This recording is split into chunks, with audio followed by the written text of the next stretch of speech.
ISI کے سابق chief general فیض حمید کے خلاف فیلڈ جنرل کورٹ مارشل کی کارروائی چل رہی ہے اور وہ اس وقت فوج کی کسٹڈی میں ہیں۔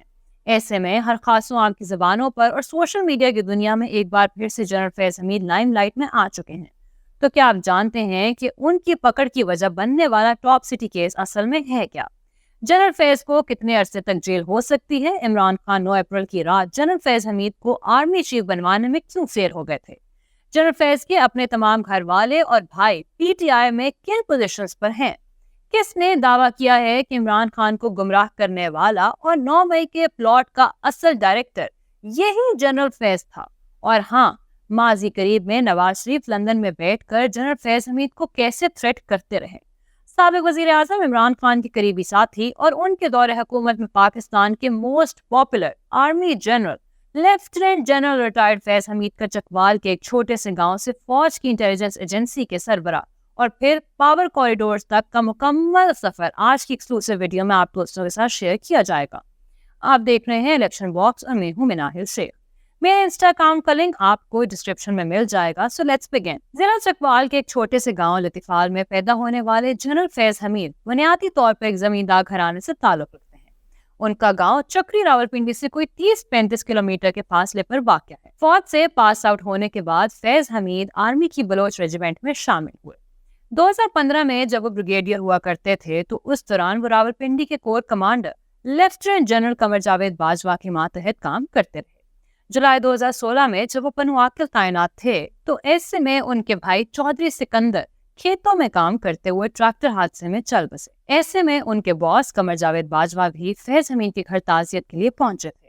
پھر جب قمر جاوید باجوہ کو سپہ سالار بنا دیا گیا تو انہوں نے اپنے درینہ ساتھی فیض حمید کو اپنے پاس بلا کر ISI میں DG کاؤنٹر انٹیلیجنس بنا دیا۔ ہلال امتیاز ملٹری کے تمغے سے نوازے جانے والے فیض حمید اپریل 2019 میں لیفٹیننٹ جنرل پروموٹ ہوئے اور پھر جون میں انہیں ISI کا چیف مقرر کیا گیا۔ جنرل فیض حمید کے ایک اور بھائی چودھری نجف حمید اپنے گاؤں میں پٹواری ہوا کرتے تھے جو ترقی کرتے ہوئے گرداور بن گئے۔ ایسے میں انہیں نائب تحصیلدار بنایا جانا تھا، لیکن رکاوٹ یہ تھی کہ اس لسٹ میں کئی سینئر گرداور پہلے سے موجود تھے۔ پھر ہوا کچھ یوں کہ محکمہ ریونیو کے تمام گرداور صاحبان نے لکھ کر دیا کہ ہم نے پروموشن نہیں لینی، تو پھر ایسے میں جنرل فیض حمید کے بھائی جان کو نائب تحصیلدار کے عہدے پر ترقی دے دی گئی۔ آپ کو یہ جان کر حیرانی ہوگی کہ عمران خان کے دور حکومت میں سب نے دیکھا کہ چکوال ڈسٹرکٹ کے MNAs MPAs چودھری نجف حمید کے پیچھے ہاتھ باندھ کر کھڑے ہوتے تھے اور یہ محسوس سرکاری عمارتوں، سڑکوں اور پارکوں کا افتتاح کر رہے ہوتے۔ تحریک انصاف سے سیاسی وابستگی رکھنے والے نجف حمید اپنے علاقے کی سیاسی اور سماجی شخصیت ہیں اور انہوں نے حالیہ جنرل الیکشن میں چکوال ضلع میں PTI کی کیمپین کو زبردست طریقے سے چلایا تھا۔ خیر، واپس آتے ہیں جنرل فیض پر۔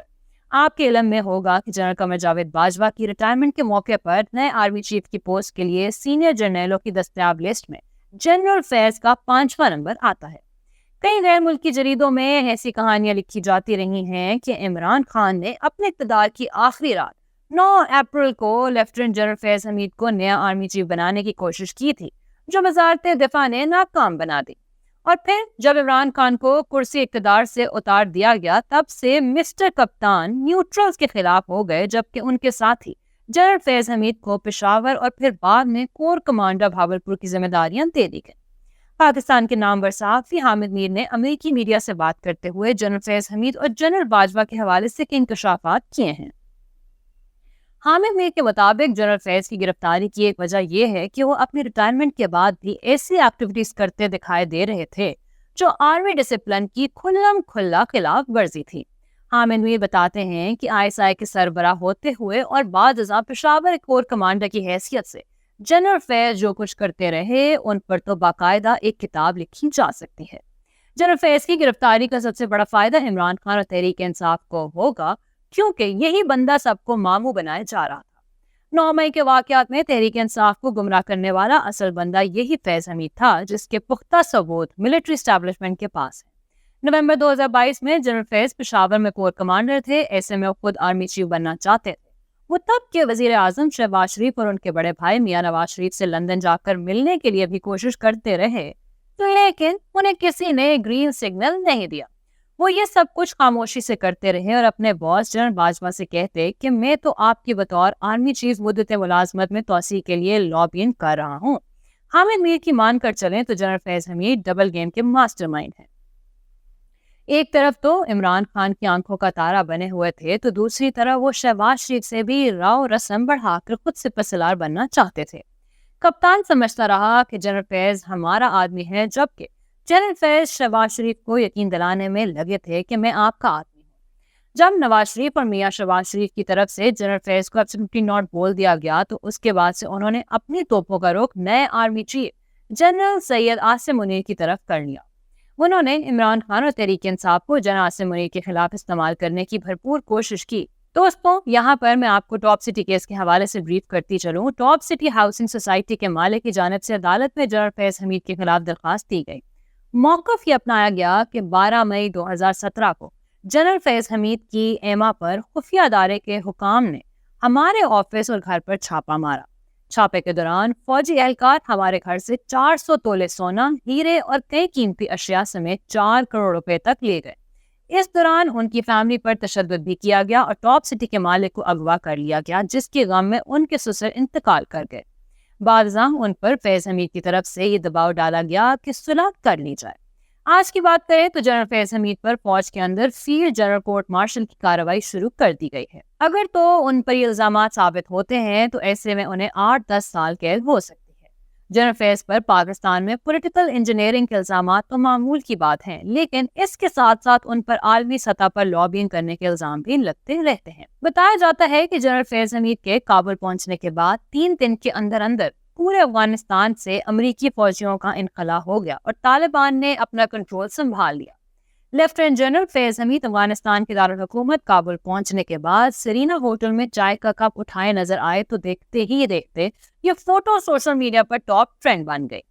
تب ایک پاکستانی صارف نے کابلی چائے کے ہیش ٹیگ کے ساتھ لکھا تھا کہ tea is being served in Kabul and smoke is rising in India. By the way, tea is fantastic. Lieutenant general retired Faiz Hameed کا شمار فوج کے ان افسران میں ہوتا ہے جن پر سیاسی حلقوں کی جانب سے پولیٹکس میں براہ راست مداخلت کے الزامات لگتے رہتے ہیں۔ وہ army chief general Qamar Javed Bajwa کے قابل اعتماد ساتھی سمجھے جاتے رہے۔ پی ڈی ایم والے جب اپوزیشن میں تھے تو انہوں نے نواز شریف کی تاحیات نااہلی اور پھر 18 کا جنرل الیکشن انجینئر کروا کر کپتان کو اقتدار میں لانے پر جنرل فیض حمید کو تنقید کا نشانہ بنایا تھا۔ پی ڈی ایم کی جماعتوں کی طرف سے یہ الزام لگایا جاتا رہا ہے کہ 18 کے جنرل الیکشن میں یہ فیض حمید ہی تھے کہ جنہوں نے الیکشن کو مینج کرتے ہوئے عمران خان کو پرائم منسٹر بنوایا تھا، اور پھر پنجاب میں تحریک انصاف کی حکومت سازی اور چیئرمین سینٹ میں بھی ان کا عمل دخل رہا۔ تب ووٹ کو عزت دو کا نعرہ لگانے والے میاں محمد نواز شریف نے اپنی ایک تقریر میں کہا تھا، باجوہ صاحب آپ کو حساب دینا ہوگا، اور جنرل فیض یہ سب کچھ آپ کے ہاتھوں سے ہوا ہے، سو جواب بھی آپ کو دینا ہوگا۔ آپ نے نواز شریف کو باغی کہنا ہے، ضرور کہیے، غدار کہنا ہے، ضرور کہیے، اشتہاری کہنا ہے، ضرور کہیے، ہائی جیکر کہنا ہے، ضرور کہیے۔ اگر تم نواز شریف کے اثاثے اور جائیداد ضبط کرنا چاہتے ہو تو وہ بھی کر لو۔ نواز شریف کے خلاف جھوٹے مقدمات بنانے ہیں تو ضرور بنائیے، لیکن نواز شریف اپنے مشن پر کام کرتا رہے گا۔ مریم نواز کا بیان آن ریکارڈ ہے کہ مجھے اور میرے والد کو سزائیں جنرل فیض حمید نے دلوائی اور ہمارے خلاف تمام کیسز فیض حمید کے ایما پر بنائے گئے تھے۔ آپ کو یاد ہوگا کہ اس سے پہلے نومبر 2017 کو شروع ہونے والے تحریک لبیک پاکستان کے فیض آباد دھرنے کا اختتام 6 نکاتی معاہدے پر ہوا تھا، جس میں ISI کے میجر جنرل فیض حمید نے مظاہرین اور حکومت کے درمیان بطور ضامن دستخط کیے تھے، اور تب کے وزیر قانون زاہد حامد کو اپنے عہدے سے استعفیٰ بھی دینا پڑا تھا۔ بعد ازاں جسٹس قاضی فائز عیسیٰ نے اسی دھرنے سے متعلق اپنے فیصلے میں فوجی قیادت کو حکم دیا تھا کہ وہ اپنے حلف کی خلاف ورزی اور سیاسی معاملات میں مداخلت کرنے والے افسران کی سرزنش کریں۔ ڈاکٹر شہباز گل آج کل امریکہ سیٹلڈ ہیں، لیکن جب وہ گرفتار ہوئے تھے تو اس وقت بھی جنرل فیض حمید کا نام اخبارات کی سرخیوں میں آنے لگا۔ بتایا جاتا ہے کہ شہباز گل کو جیل میں ننگا کر کے مارا جاتا اور اس سے یہ سوال پوچھا جاتا کہ بتاؤ جنرل فیض حمید کتنی بار بنی گالا میں عمران خان سے ملنے آیا تھا۔ میں امید کرتی ہوں کہ آج کی ویڈیو آپ کو پسند آئی ہوگی۔ اگر آپ پاکستانی سیاستدانوں کی فوجی جرنیلوں سے رشتہ داریاں جاننا چاہتے ہیں تو یہاں اوپر کلک کریں۔ بھٹو صاحب کی بایوگرافی کے لیے یہاں نیچے، اور عمران خان کی فیملی کے فیکٹس آپ کو یہاں ملیں گے۔ ویڈیو کو لائک اور شیئر کریں، الیکشن باکس سبسکرائب کر لیں اور ہماری ویڈیوز دیکھتے رہیں۔ اللہ حافظ و ناصر۔